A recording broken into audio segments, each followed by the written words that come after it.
auditability.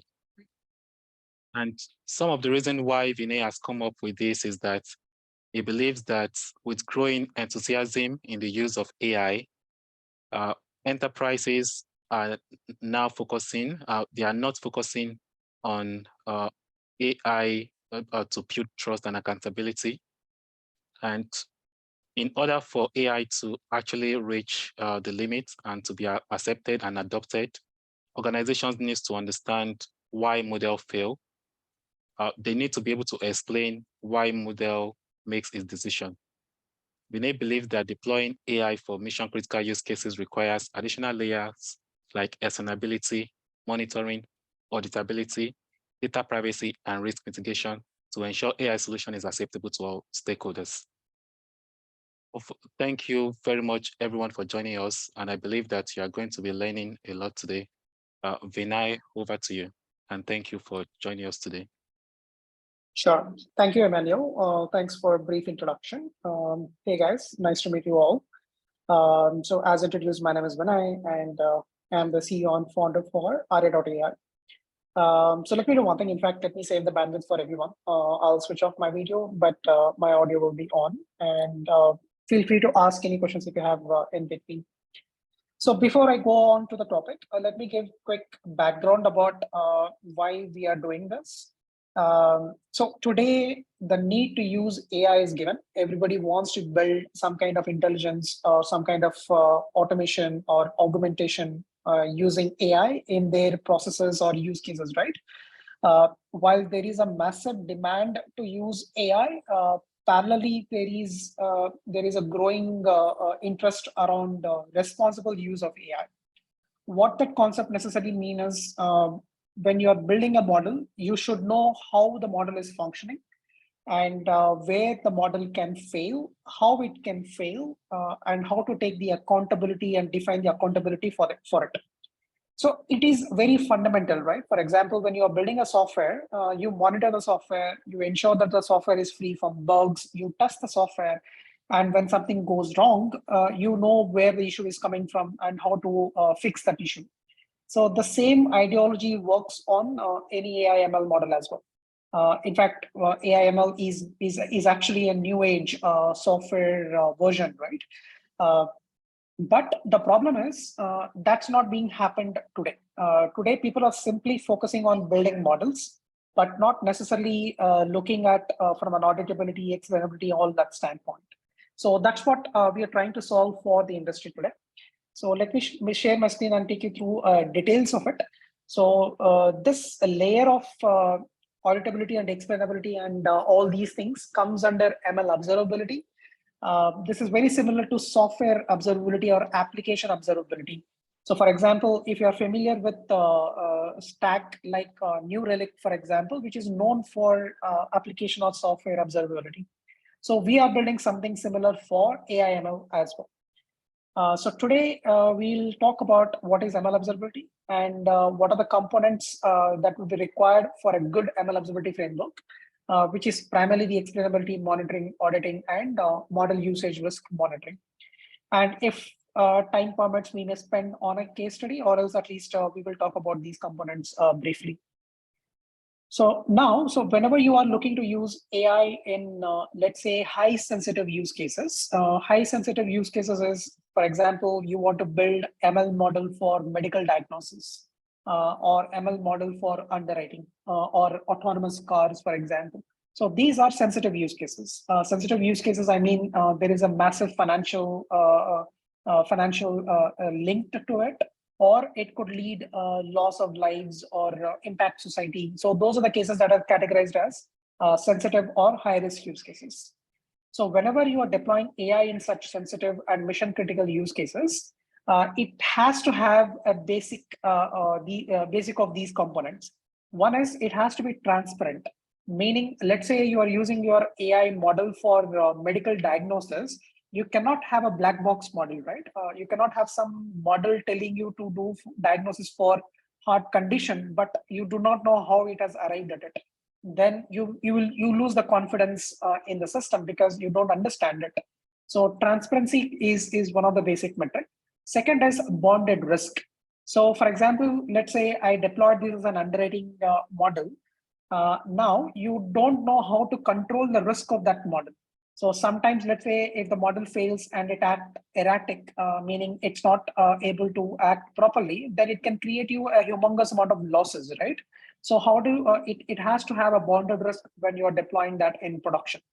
So next is promised SLAs, meaning you cannot have over promise, during training. For example, you may say that I have 99% accuracy, 95% accuracy during training, but as when you are going in production, the model is completely failed in the production environment.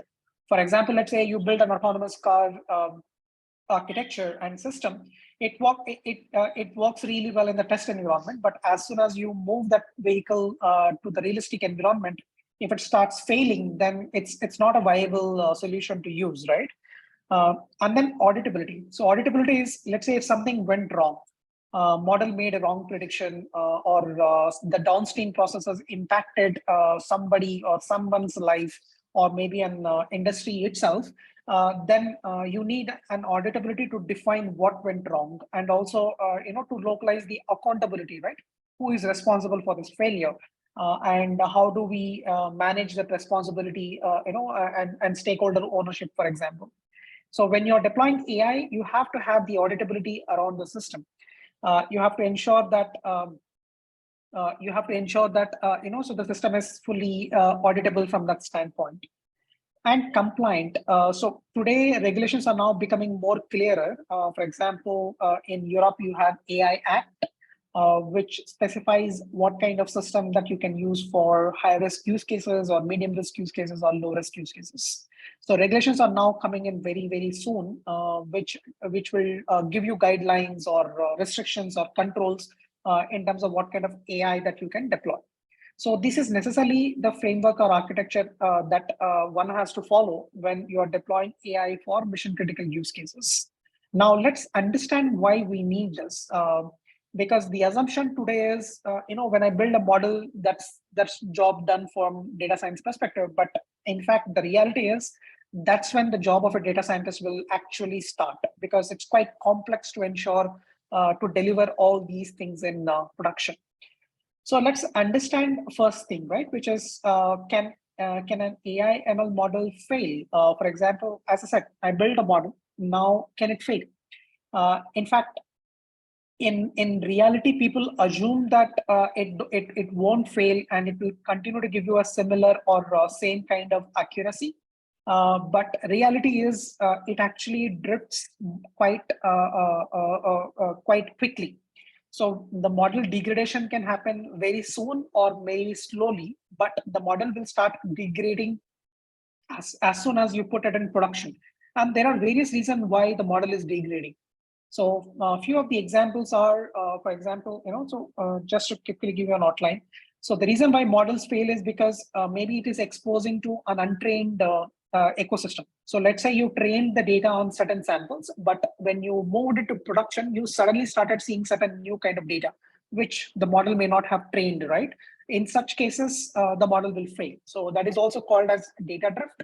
So data drift is you have different kind of data distributions between train and production environments, which will affect the model performance.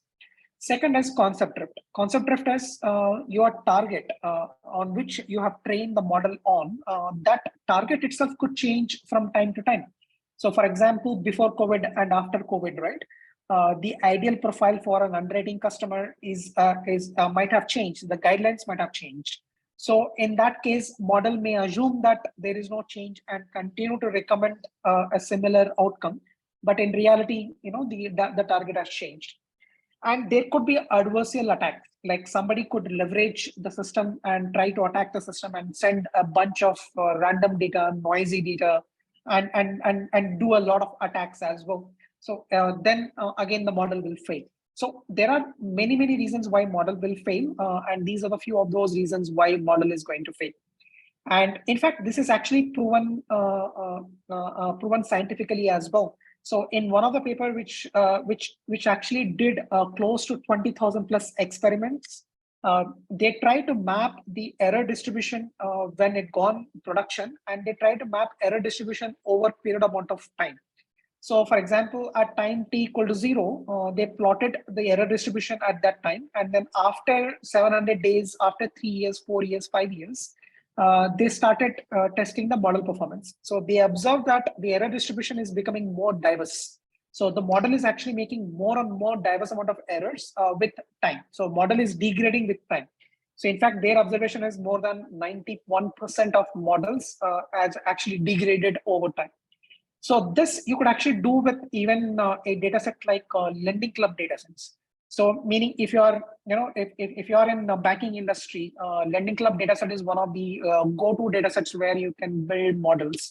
So this is an underwriting data. So in this data, you could see that this data has data from 2007 to 2020. So in this experiment, what we have done is we trained the model on 2017 to 2014 and tested the model on remaining years. So we did 5 different experiments. We tested it on different time periods and trained on different time periods. So we observed that as the model is older, meaning 2017 to 14 is the oldest model. If you use it for continuously, it has actually poorer accuracies as compared to latest model. Likewise, MCC score or precision or recall actually has better performance for the recent trained model. So this is a simple validation that when you are building a model, the model can drift. You have to track these matrices when you productionize the model. So we talked about some of the scenarios, right? Is there any live examples? Actually, there are quite a lot. And in the recent times, there are more and more examples that are coming into into a known existence. For example, a few years back, when Equifax uses AI/ML for their underwriting scoring model, they didn't realize that there was a data drift, and the model was giving error in model prediction. So model was actually making mistakes. They didn't know because they were not tracking it. It's found that more than 300,000 plus customers, it was actually giving a wrong credit score. Similarly, there was another startup called Zillow, which was using AI/ML model for price prediction. So they were using a model to predict the price of a house, and basis on the predicted house, they were making the bets. So there was a model drift. They didn't realize about it. So model was again making mistakes. They didn't know, and then they were making wrong bets, because of which they got a humongous amount of losses and everything. So not just these two, but there are a ton of examples where you may have seen that someone has used a model in production and it failed, and it created a bunch of losses or reputation loss, or even some kind of trouble to the customers. Hence, the conclusion is you have to track your models for data drift and concept drift, such that these issues are being monitored when you are productionized that model. Next problem that we have with AI/ML is bias.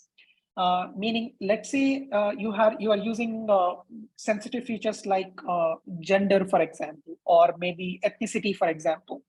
So in many realistical processes, there is a bias, but necessarily when you are building an AI, you do not want that bias to propagate. So you want to have a fair underwriting, you want to have a fair and ethical, hiring process, for example, or diagnosis and everything. So to do that, you have to use some kind of bias analysis, right? For example, false positive parity or distract impact ratio or recall parity. So these are the few things that you could use to identify if there is any bias in your model. Now, you may assume that, okay, so I will train my model and test if there is any bias, and that's the end of the job. But actually, it's quite complex. It was observed that so the bias monitoring that you are the bias monitoring that you have built is actually a temporal factor, which means that you could actually see bias in certain time periods, maybe away from when you have trained it, as compared to the recent model. So bias could actually be induced over time as well, without knowing, without having those sensitive features and everything else as well. So which means that you need to start tracking your bias, not just during productionization, but also during go live as well, even in production as well. And there was an example which was Apple underwriting case study.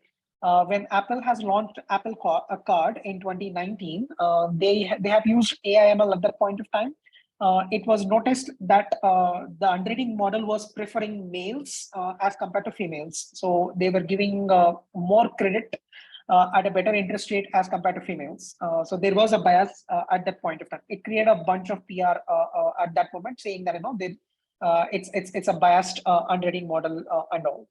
So as I said, so one is you have to track bias not just in during productionization, but also in production as well, because bias can be induced even at a later point of time as well. So so far we talked about two things, right? One is model drift and data drift, and then bias. So you have to use some kind of monitoring system to track the model in production, so that you are aware that the model is as per performing as per the expectation, and it's not deviating beyond the control. Now, the third problem that we have with AI/ML is explainability. So when you build a model, the user is not you, right? Who has built the model? It is somebody else, maybe the end user or the end customer or the regulators, for example. Now you have to explain this model to everyone, right? For example, let's say I built an underwriting model, and this is my model prediction. Model prediction is a risk score with a model confidence and a risk category. So let's say this is the model output. Now you are showing this output to an underwriter, right? Or maybe to a customer. So the immediate question is why? So why is the model recommending that this is a medium risk case? Why not low risk? Why not high risk? On what basis the model is giving me this prediction? And if you're giving this outcome to customer, then the customer will have a bunch of questions, right? I think you have treated me wrongly, or your underwriting is not right. On what basis have you rejected my case, or have you improved? Have you increased my interest rates and everything, right? So you have to explain your model to all the stakeholders.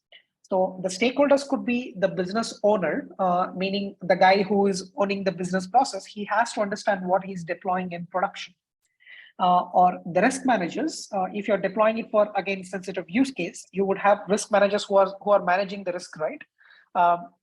In that case, then the risk managers would want to understand what is the associated risk with this model, and they want to understand the model. The third is auditing and audit and regulators. So for example, again, regulated industries, you are using it for medical diagnosis recommendation. Then regulators will come at you to understand how your model has functioned, why it has acted in such a manner and everything. So your model should be explainable to different kind of people, not just to one class of people or one category of people. So you have to enable explainability as part of the design in your model. So you cannot have black box models in your use cases. So this is now becoming a strict no-no for many users, not just from a regulation standpoint, but from a simply logic standpoint, right? I cannot use something which I do not understand. So this is becoming a common logic across users at this point of time. Now, to achieve this explainability, it depends on what technique that you are using to build ML models. It could be a simple linear model, which is simple to understand. You can simply know what features, what weightage, and able to explain them. But as your technique becomes much more complex, then it becomes much more complex to explain as well. So it's directly proportional. The more complex the technique is, the more tougher to explain the model. Then you have to use different kind of methodologies to explain those models. For example, let's say you're using a deep learning model, you have to use beyond traditional methods like sharpen line to ensure that you are deriving accurate explainability. So that's our third problem, which is black box models. You cannot have black box models in sensitive use cases. Now, the fourth problem that we have is auditing. So fine, so you build a model and you are using the model in certain use cases. As I said, let's say, I think there was a case study around Tesla, right? So somebody was driving Tesla and there was an accident. Now you will have the regulator that will question you on why there was an accident when somebody was driving Tesla and it was an automobile. So regulator will come at you, and legal will come at you, the user will come at you, and the customer will come at you. So you will have all these stakeholders who will question you on why it has happened. Now you need to able to audit and give an answer to it, right? This is why it has happened, and this is how it has happened. So you have to enable and provide auditability around your solutions. So to do that, you need to store artifacts, all your data artifacts and model artifacts and production artifacts in a traceable manner, such that when you're looking at auditing, so you are able to provide that information upon call. Now, the problem is, while this is a requirement, but the industry is currently catching up. For example, if you look at the businesses today, based on the use cases, currently only the business and operational owners are involved in auditing. Whereas from an auditing standpoint, only the taxation, business process and regulation point of view kind of auditing is happening today. But slowly the auditing community is now upskilling or hiring new additional skill sets who can start doing model level auditing, which means that the organizations who is using AI should start involving their data science teams, involving their model builders as part of the auditing process. So this is what is going to happen very, very soon, wherein auditing now expands to models as well, which means you also need to involve the model builders as part of the auditing process. Now, so there are challenges to do auditing, meaning everything is not quite clear from an ML standpoint. For example, let's say there is a regulation today in US where you cannot use biased models for hiring. Now, the regulator wants to do an audit on a certain vendor. So actually, if the auditor is using techniques like sharp and lime to do auditing and figure out the feature importance that the client has used, so the client could actually fool these auditing methods. So which means that if somebody is auditing my system, I can actually fool them. So that's the problem with AI today. While there is an auditing technique, but there is also a technique to fool that technique. So it's quite complex problem from an auditing standpoint. So that's our fourth problem. So far we talked about monitoring, bias and fairness, explainability, and auditing. Now the fifth problem that we have with AI ML is models can leak your data. So this is actually a new problem because now we have seen that there are hackers who can actually attack your models and get realistic data out of it. Get actual data that you have used in training or tweak the system and get the model work in a manner they favor, right? So this problem is very prominent if you're using techniques like generative AI or synthetic AI. The method that we have seen is, so let's say you may have used sensitive information to build models. Now, if somebody is attacking this models, your model can actually start leaking the data. And you could actually see there are few papers that has published about this. For example, membership inference attacks is one thing that an hacker can do if you're using a deep learning based model, for example. So I can use such techniques and actually leak or exploit the data out of it. Now, to prevent this, what people would do is sorry, I think somebody has switched on the mic. But anyways, so to prevent this and preserve this, so to prevent this, what people have done is people have done a technique called anonymization, right? Instead of training on as-is data, so they anonymize the data and train the models on top of it. But actually, this is also not foolproof because there are advanced de-anonymization techniques that can be used and figure out what was the actual data by looking at the anonymized data. So from that point of view, this is also a very problematic scenario going forward. And this is, as I said, very, very prominent in synthetic and generative AI. Like the classic example nowadays is ChatGPT, right? So ChatGPT is a generative AI example.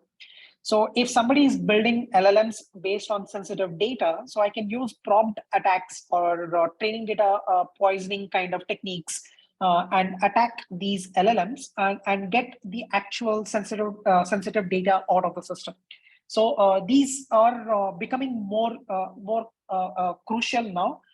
So this is one of the problems why people may not use AI for very, very sensitive use cases. Could be in diagnosis, could be in military, for example, or maybe cyber attacks, for example. So this is another problem with AI. So far we covered about almost 5 scenarios.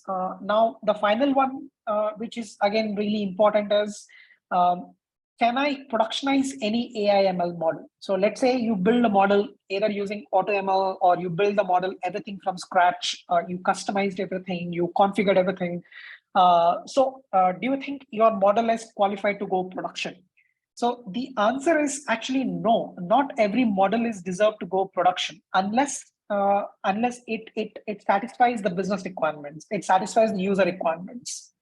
Now, so one of the other problems is the model usage risk, right? Meaning model is not like a deterministic kind of software. Like if you look at an application or a software, it's very deterministic. It only gives you 1 or 0, and you know very clearly when it's going to happen or how is it going to happen. Whereas models are probabilistic, meaning at a certain scenario there is always a probability of giving the other class, meaning there is always a probability of going an error, and this probability can play very, very very against to a use case. So which means is you may not know when the error is going to happen. In short, in a very layman terms, then how do you manage the risk of such uncertainty in a very sensitive environment, right? Uh, the answer is you have to build an additional layer around your models called policies. It could be called as policies, it could be called as guidelines or guardrails or rules engines, for example. The name could be anything. The logic is these policies should cover all the business principles and all the other principles which can prevent a massive risk. So for example, let's say once I build a model, then I can do stress testing, meaning I can understand where the model is failing and how it is failing. If I can figure out how the model is going to fail in those segments, then I can define them as policies in my policy layer. Such that I can make the model not to predict, or I can make the model to send that case to a manual review. So they can actually trigger human in the loop kind of processes by using these policy layer. So for example, in the recent times, you may have heard about prompt engineering, right? Prompt engineering is actually one kind of policy layer. In prompt engineering, you define the guideline. You define the guideline saying that, what is the role of the bot or how it should act, what kind of principles it should follow and everything. So prompt engineering, if it is applied to an LLM, policy layer is something that can be applied to any kind of AI ML model. So these policy layer can only be developed basis on your stress testing logic. How well have you stress tested your model such that you will have clear policies that can protect your models from heavy losses. So net, so we kind of talked about all things that can go wrong with AI ML. As I said, if you have aspirations to build your model, think that your job actually starts when you build a model, not while building the model. While building the model is quite, there is a bit of efforts required for sure, but all of that requires are not fruitful if somebody is not using the model, right? So your role to make the model acceptable is as much as building a model itself. So you have to ensure that all these things are addressed, and then you can find the usability of your models, particularly in sensitive use cases, or the users can use it with full confidence. So There are challenges to do this. While I have talked about all these problems, saying that those are addressable problems. Actually, no, they may not be addressable problems immediately. So, for example, one of the problems that we have seen is all these models may not get feedback in real time in high volumes, right? It could be very delayed feedback in a very small set of feedback samples. So, how do we address that problem, for example? And in some cases, regulations may not be clear. So you don't know what to configure your ML observability framework or what to configure in your AI governance framework. But again, these are some things that will keep on improving, you will get more clarity as we go forward. But you have to have a framework to deliver these things. So that's what ML observability can deliver, or supposed to deliver, in fact. So what happens, where it comes is ML observability is actually a layer that works in parallel with your MLOps framework. So traditional MLOps or horizontal MLOps does everything from data cleaning to model productionization. It does everything, right, from end to end. Now, ML observability is primarily focuses on model acceptance. Meaning, let's say you want to select a model, or you want to do model monitoring, get the business acceptance, correct the feedback, and then retrain the model and everything, right? Which happens at MLOps, but you can actually make sure that the feedback is collected properly and everything. So ML observability will become a layer that works alongside with MLOps. So if you're using MLOps, you have to have an ML observability framework as well, ML observability tool as well, that can help you to do all these activities. Now, let me take you a quick case study that we have done. So we have deployed our ML observability framework in a lending case study, which is again a loan underwriting system, a very classic use case, right? These were the guidelines that we followed, the guidelines that we have had discussed initially. So to do this, we used a product called ARIA XAI. So this is a product that we have built internally. This ARIA XAI has all these components, components like explainability component, monitoring component, auditing component, and policy component. So this ARIA XAI plugs in with your model. It gets your AI telemetry data, and that will become the feed in for ARIA XAI. And ARIA XAI can be used by any stakeholder. So let me talk how we have done that in this case study. So for this case study, we built an underwriting model that uses deep learning. So now the model was producing this output, right? As I said, is this enough for an underwriter? The answer is obviously no. The next obvious solution is use some kind of explainability algorithm, right? So in this case, as we are using deep learning, we are actually using our own proprietary algorithm called backtrace to do feature importance and model understanding. We have built our own proprietary algorithm for two reasons. One, sharpened line has issues in stability and consistency. And second, as I said, those systems can be fooled. So we wanted to have more scalable and more control around explainability. So we built this. Now, do you think we have solved the explainability problem? No. Even though we are giving the feature importance and model understanding, but the problem is this is not understandable by everyone, right? Only a data scientist can understand what this means. A business user or a normal user do not have any clue about what this feature importance means. Now, so as an additional explainability, now we started, we in fact inquired them and did a survey to understand what else the user thinks is a good explainability. One of the things that they said was it would be good to know how the model or where the model has learned this outcome from. So, for example, if I ask you, what was your learning background, you may say that, I did my bachelor's from IIT Bombay. That's my background, right? So the background of learning or the background of experience is something that people validate to get confidence. So that's what the interview process is. I interview candidates to figure out what was the learning source. If I trust the learning source, I'll trust the decision of the candidate, right? So that's the same logic here as well. In fact, a simple experiment is, let's say I'm using it for something like an assistive system, again using LLMs and ChatGPT, for example. So let's say you have a question like this, and you asked this question to the system. So this is the answer, right? In this case, there is the answer and there is the references. So now you will go through the references to figure out whether the answer is right? Because answer itself will not give you anything to say whether it's a right answer or a wrong answer unless you know the answer. If you do not know the answer, you will do peer review, right? You will do literature review and figure out the sources. So this is one output. Whereas another LLM, when I asked a question, it was simply giving me the answer, right? So this is outcome 2. And there was another LLM, another conversational bot, which was actually giving a bunch of references beyond the papers. So there could be a mix of sources where the model is learning and giving me this prediction. Then when we ask the user, which one would you trust more? Most of them has actually preferred the first one. The reason is because they can see the sources very clearly, and the sources is coming from a trustable source, which is papers or peer-reviewed source and those kind of stuff. So which means that as the task is complex, as the task is sensitive, evidences or sources is as important as the prediction itself. This is what we have done as an explainability in our case as well.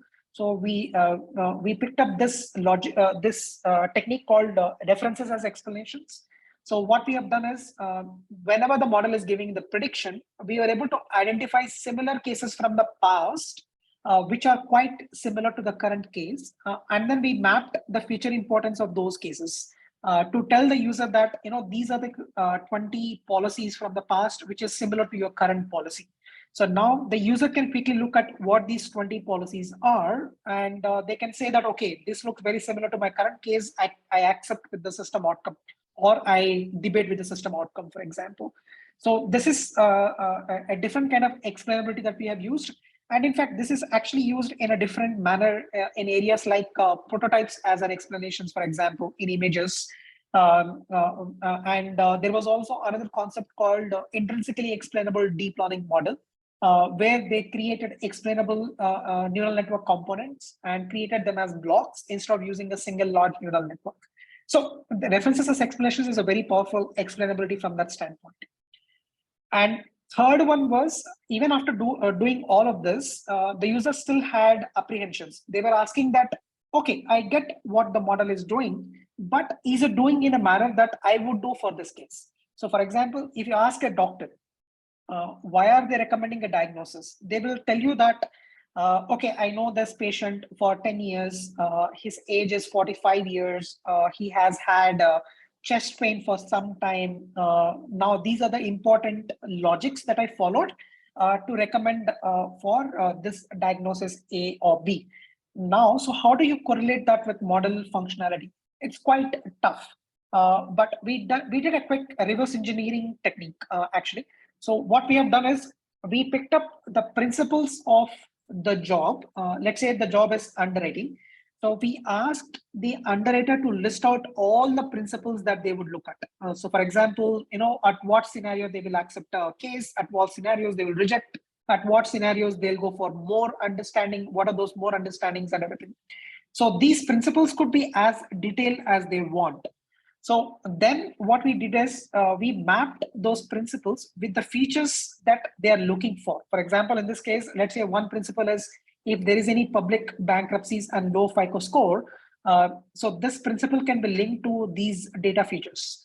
Now, I have built an explainability algorithm, right, which gives me feature importance.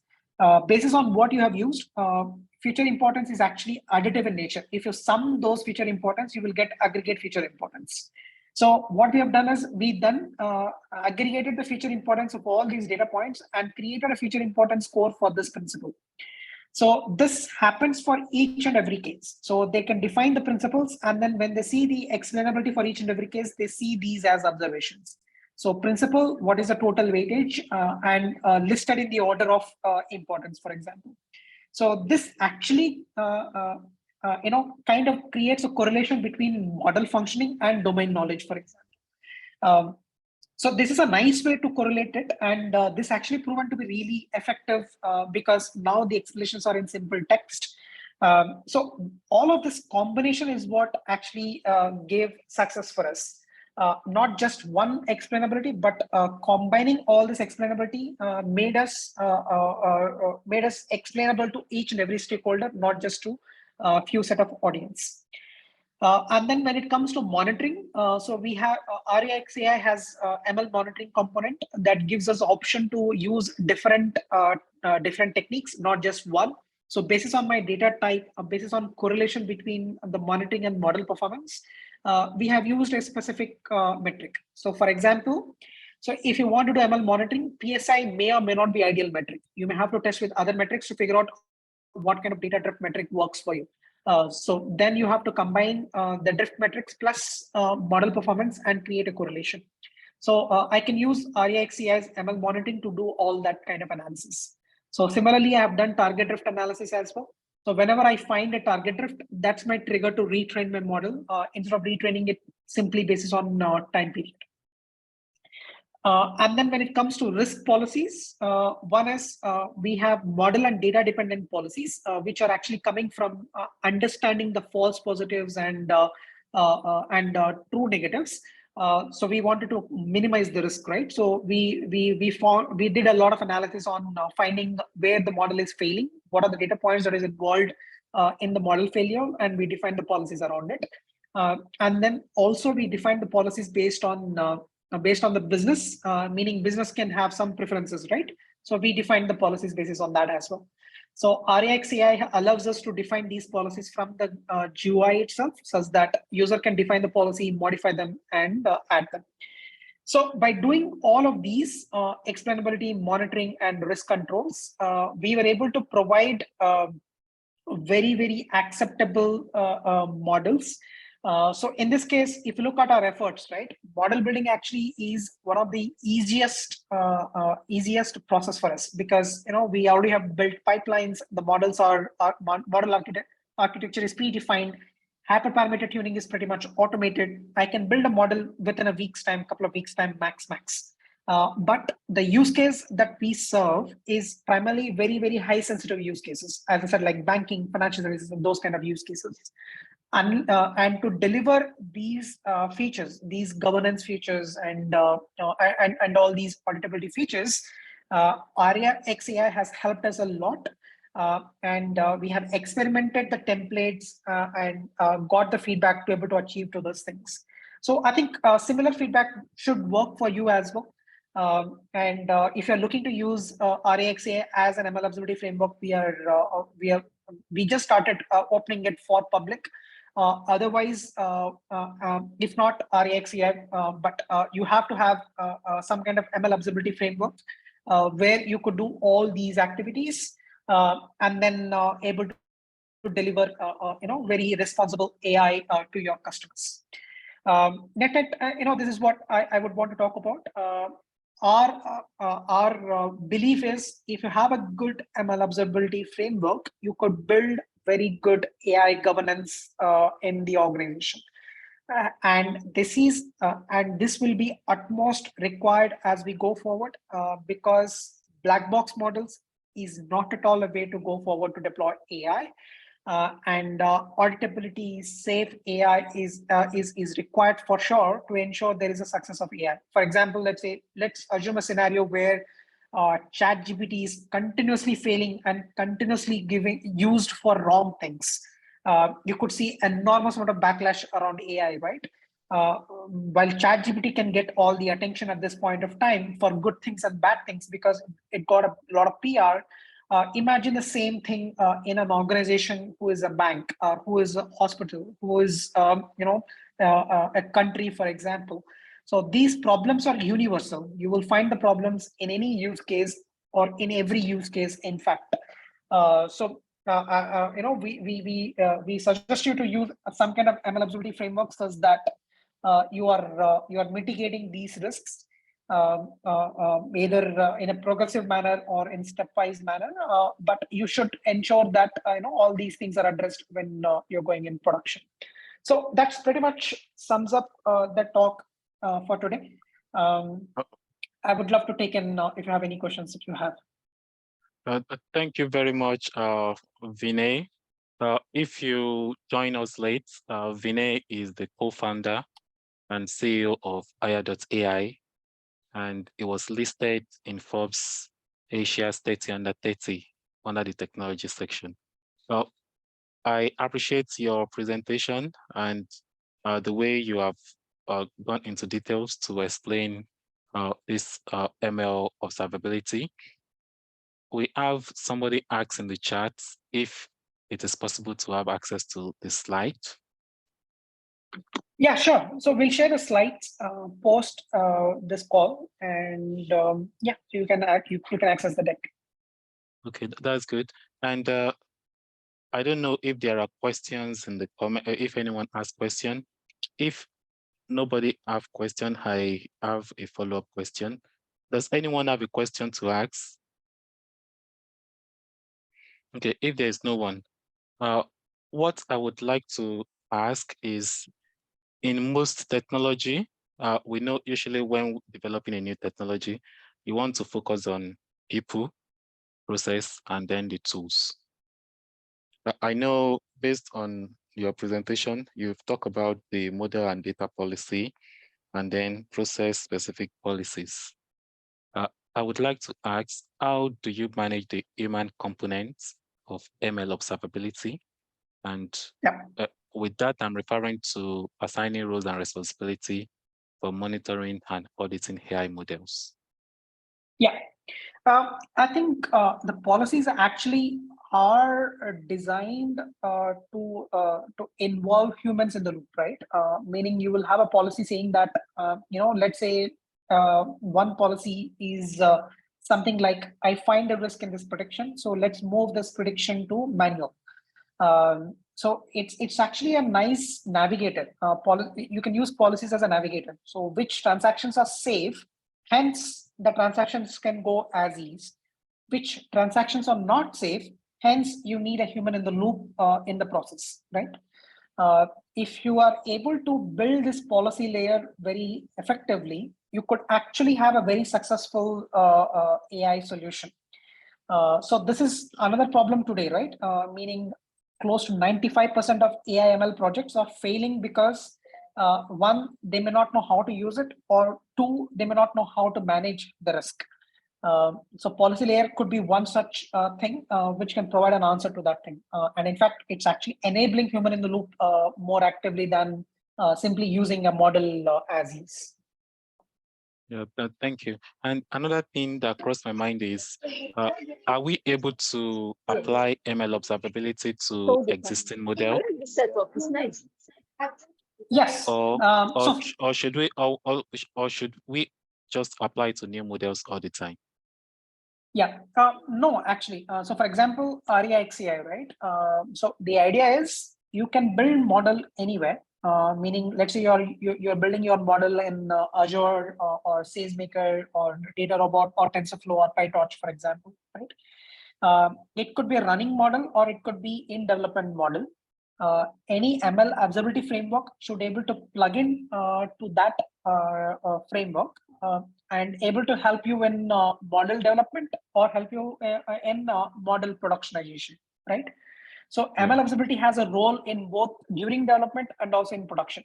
So for example, so one of the interesting ways that we use ML observability in development was actually we asked the policies, right? So the policies actually helped our data science teams to improve the model performance. Because policies will give you an indication of what is an acceptable business risk, right? So today, when I'm data scientist, when I'm building a model, I have no clue on what is the acceptable business risk of my model, right? It is a very long feedback cycle, meaning I build a model, it goes in production. I have no role in going in production. I have no role in me being a data scientist. I would have no role in model usage in production. After 6 months, 1 year, the business team will come back to me and tell me that it was a good model, it was a bad model, right? So that's the feedback that I'll get if I'm a data scientist. But if you have a policy layer, I could actually run my model using the policies in a simulated environment and test whether my model is as per the business risk or not, whether my model is within the acceptable business risk or not. it could actually enable you to build better models. It can give the feedback in more or less in real time to the data science guys, even when building a model. Thank you.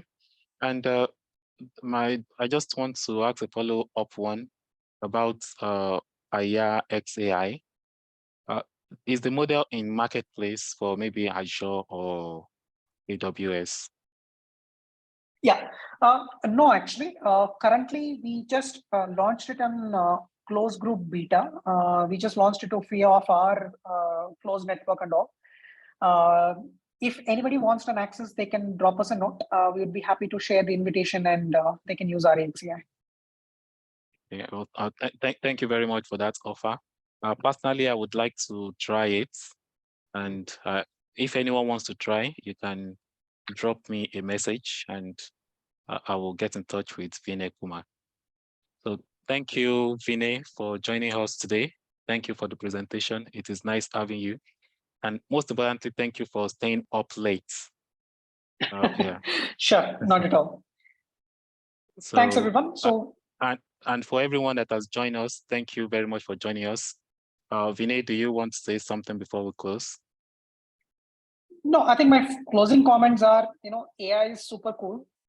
It's going to impact a lot of lives for sure. The only thing is do it right? Don't do it for the sake of it, because you may be impacting somebody else's lives. So do it right so that you are creating a very positive impact. Yeah, so thank you very much. Thank you everyone for joining, and we'll see you next month. Thank you, guys. Bye. All right, thank you.